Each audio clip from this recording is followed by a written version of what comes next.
My name is Samantha Dyer and I'm the Monitoring and Assurance Manager for the WP team here at Exeter.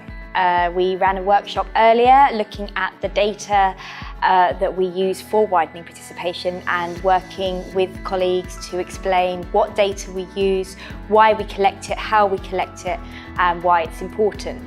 It is really important to collect quantitative data for widening participation because it gives us the evidence base to then talk about why things are happening and what we might do about them.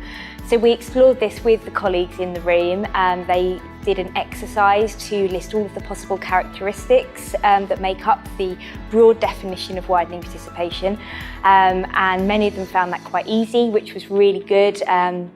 That they had thought about the breadth of the students that we have here at Exeter.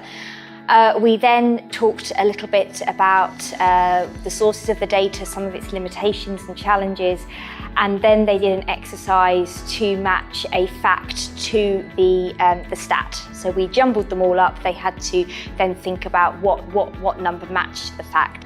Many of them got 10 out of 10, which was really pleasing, and what we were then really impressed by was that the conversation sort of evolved around the room to a discussion on why things were happening. So we asked the group a kick-off question of which stat made an impression on you, and they were talking a little bit about why that was happening, and it was really pertinent. They were talking about the state school, fact that our number is currently 68% compared to the Russell Group figure, which is a lot higher.